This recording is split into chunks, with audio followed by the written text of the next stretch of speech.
Video आ रहे हैं ना अभी? ऐप पे वीडियो आ रहा है ना? हाँ। ये ऑनलाइन अलग फील्ड है। ये बहुत ही अलग फील्ड है, इसमें बहुत समय देना पड़ता है क्योंकि टेक्निकल इशू बहुत आते हैं इसमें। तो स्क्रॉटम है सर। तो स्क्रॉटम एक पाउच लाइक स्ट्रक्चर होता है। स्क्रॉटम जो होता है एक पाउच लाइक स्ट्रक्चर होता है सर।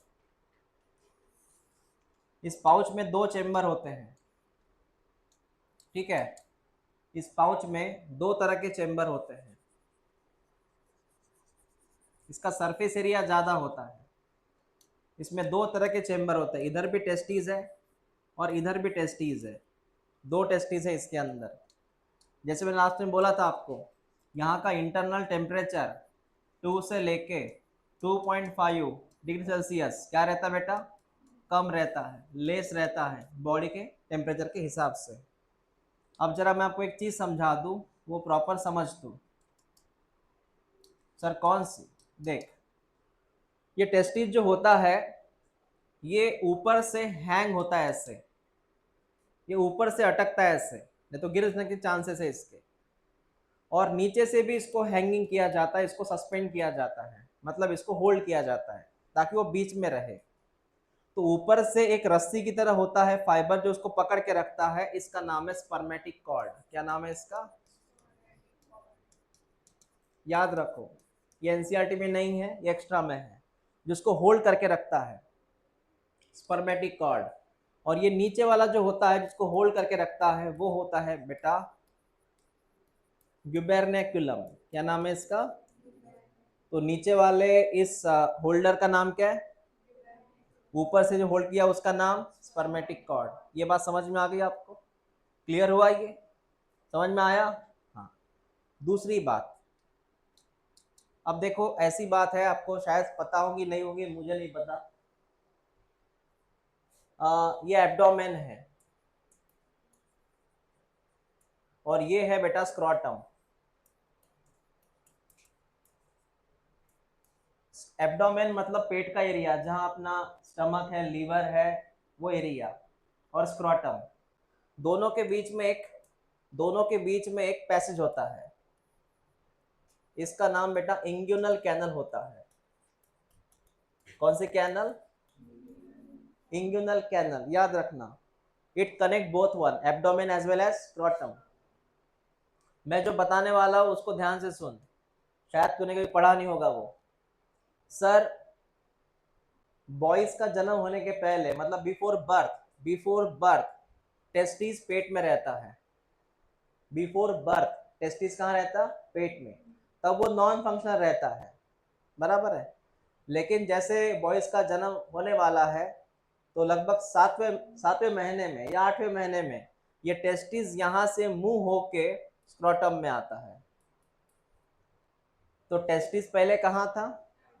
फिर वहां से ट्रेवल करके मूव होके डिसेंड होके वो कहाँ पे आया? स्क्रोटम में आया। समझ में आया मैंने क्या बोला? क्योंकि वो स्क्रोटम में आएगा तभी वो फंक्शनल होगा, तभी क्या होगा? फंक्शनल। समझा बेटा? अदरवाइज काम नहीं कर सकता। कभी कभी ऐसा हो सकता है, एक बीमारी का नाम लूंगा मैं आपके सामने। बीमारी ऐसी है सर, कभी कभी एब्डोमेन है, स्क्रोटम है।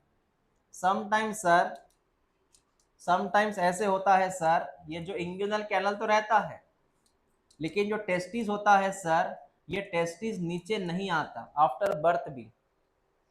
टेस्टिस स्क्रोटम में आता ही नहीं है आफ्टर बर्थ भी।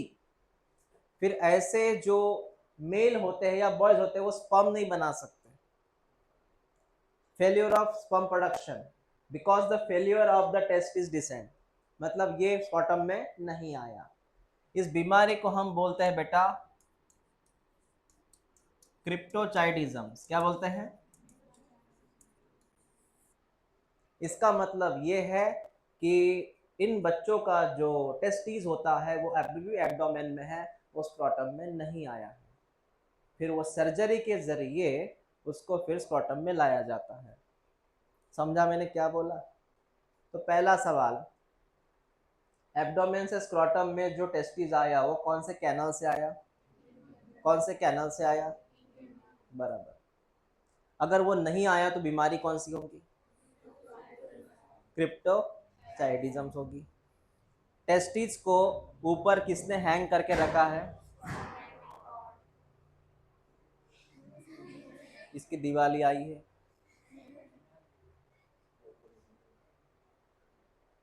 तुम में से कोई बुलेट लाता है?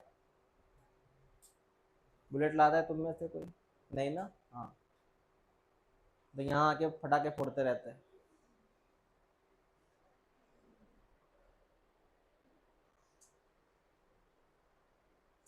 वो सीट के बच्चों में कोई लाता है क्या बुलेट?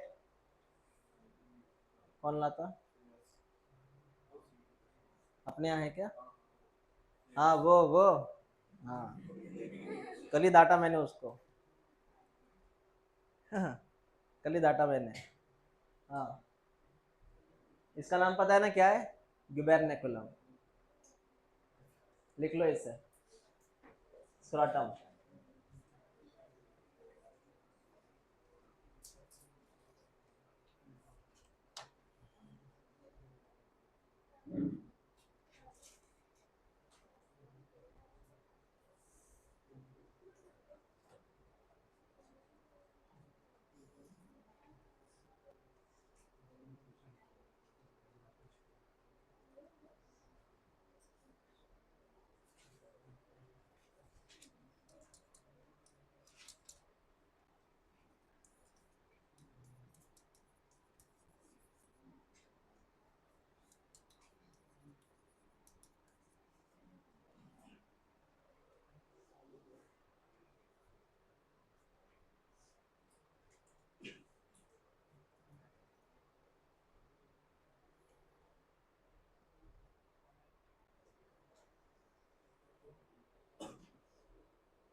स्पर्मेटिक कॉर्ड याद रखना बेटा, ऊपर से उसको हैंग करके रखा है टेस्टिस को, और ये गुबेर्नेकुलम।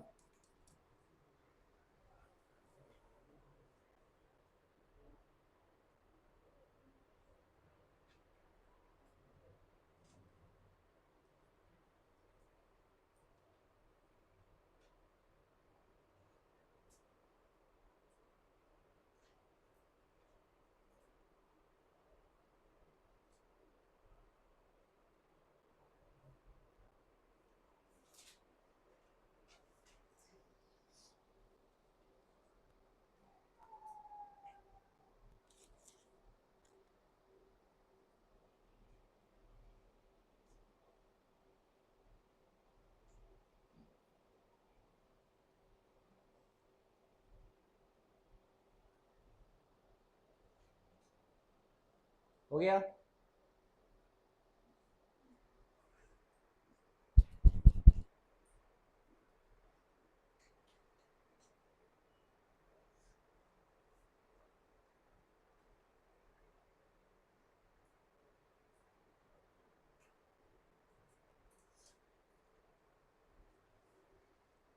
स्क्रोटम एक्चुअली एक पाउच होता है जो पेट के बाहर होता है, मतलब एक्सटर्नल पार्ट है वो, एब्डोमेन का लिख के दिया था लास्ट टाइम मैंने वो, एक्सटर्नल पार्ट ऑफ एब्डोमेन।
हो गया? हाँ,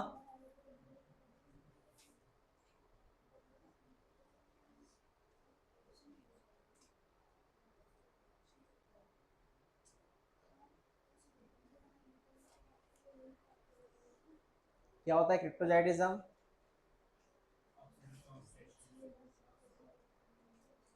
the failure of testis to travel in scrotum. Cryptorchidism, inguinal canal याद रखना।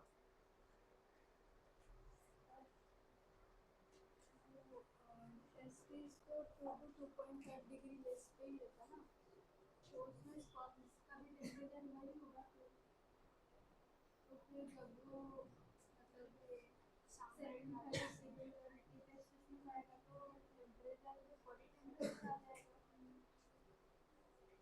हाँ, सवाल अच्छा है।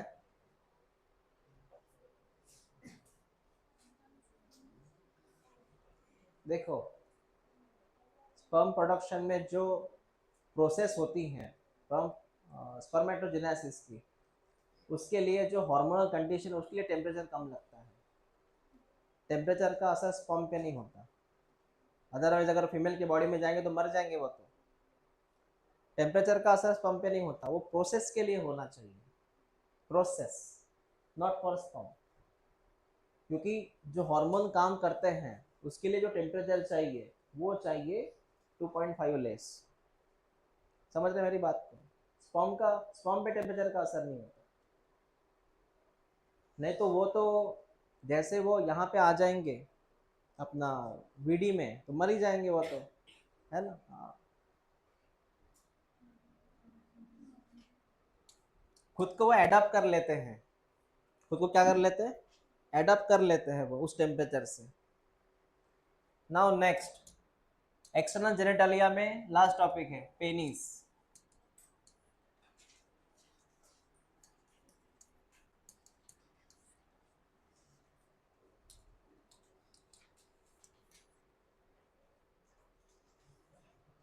एक कॉपुलेटरी ऑर्गन है, कॉप्युलेटरी ऑर्गन, जो हेल्प करता है इंसेमिनेशन में, मतलब स्पर्म को ट्रांसफर करने में फीमेल के बॉडी में, इंसेमिनेशन।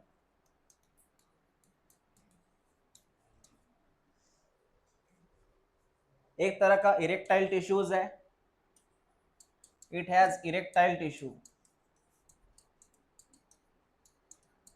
मतलब सेंसिटिव टिश्यू रहते हैं इसके अंदर, that is called as erectile tissues.